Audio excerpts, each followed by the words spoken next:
Like, comment and subscribe. Currency, banking और Rothschild empire है।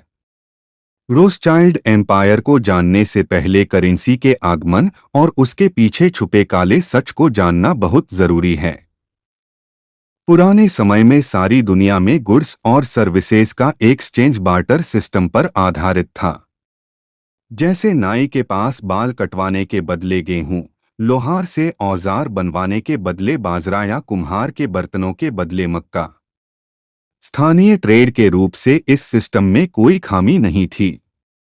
इसीलिए इंडिया जैसे देश में यह सिस्टम अभी 15 से 20 साल पहले तक भी काफी प्रचलित था, क्योंकि यहाँ लोग समूहों में रहकर अपनी जरूरतों के सामान और सर्विसेज खुद या स्थानीय स्तर पर ही पैदा करते आए हैं।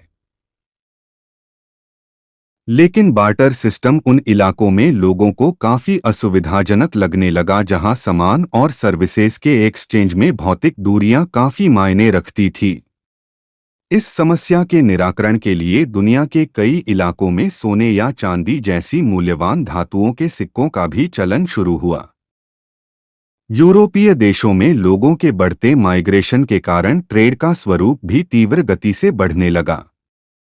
इस वजह से सोने या चांदी की बहुत सारी मुद्रा को साथ रखना व्यापारियों के लिए एक तो असुविधाजनक कार्य था ही, दूसरा यह खतरे से खाली भी नहीं था।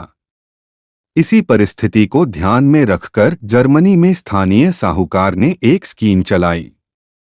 वह व्यापारियों के पास रहने वाले सरप्लस सोने और चांदी के सिक्कों को अपने पास रख लेता और एक लिखित पर्ची उनको दे देता, जिसका मतलब होता था कि आपका इतना सोना चांदी मेरे पास है, आप जब भी वापस मांगेंगे मैं अपनी लिखी पर्ची पहचानकर आपके सिक्के आपको वापस कर दूंगा और बदले में मेरा कुछ कमीशन जो मैं ले लूंगा। इस तरीके से व्यापारी को भी अपने सोने चांदी के सुरक्षित होने की सुनिश्चितता हो जाती और साहूकार को भी कमीशन के जरिए कमाई हो जाती थी। देखते देखते व्यापारियों के साथ साथ आम लोग भी अपना सोना चांदी साहूकार के पास जमा करने लगे, क्योंकि साहूकार के पास उनकी मूल्यवान धातु सुरक्षित थी। जब भी किसी को कोई सामान खरीदना होता था तो वह साहूकार के पास पर्ची लेकर जाता और अपने सिक्के ले आता, फिर सामान खरीद लेता। जिस भी विक्रेता से वह सामान खरीदता था, अब वह विक्रेता जाकर साहूकार के पास सिक्के जमा करा आता और पर्ची जारी करवा लाता। समय गुजरता गया। फिर अचानक साहूकार को महसूस हुआ कि उसके पास सोना चांदी तो बहुत जमा हो गया। लोगों को उसने बहुत सारी पर्चियां जारी कर दी, लेकिन कोई अपना सोना चांदी वापस लेने नहीं आता। जब उसने पता करवाया तो कुछ ऐसा हुआ जो बिल्कुल अप्रत्याशित था।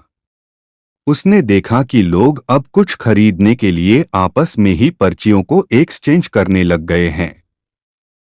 कुछ खरीदने के लिए लोग अब साहूकार से अपने सिक्के वापस लेने ही नहीं आते, बल्कि वह पर्ची सीधी व्यापारी को दे देते और व्यापारी भी किसी अन्य व्यापारी को दे देता, और इस तरह वे पर्चियां आपस में ही सर्कुलेट होने लगी। साहूकार को कमीशन का भारी नुकसान होने लगा, क्योंकि अब उसके पास रखे सोने चांदी के सिक्के कोई वापस लेने ही नहीं आता था। लेकिन इसी नुकसान में साहूकार को अथाह फायदा भी नजर आ गया। अब उसने जान लिया कि उसके पास रखा सोना चांदी लोग वापस लेने आएंगे ही नहीं। पहले उसको पर्ची छापने के लिए सोना चांदी बैकअप के रूप में चाहिए होता था, लेकिन लोगों द्वारा पर्चियों को आपस में ही अदला बदली शुरू कर देने के बाद तो वह मनमर्जी से पर्चियां छापकर लोगों को उधार दे सकता था और ब्याज भी कमा सकता था। अब वह कागज का नोट छापता और उस पर लिख देता, मैं धारक को इतना सोना चांदी अदा करने का वचन देता हूं। चूंकि वह जान चुका था कि वास्तविकता में धारक कभी भी सोना चांदी लेने आएगा ही नहीं, इसलिए बैकअप की कोई जरूरत ही नहीं है। यहीं से शुरू हुआ था करेंसी का खेल।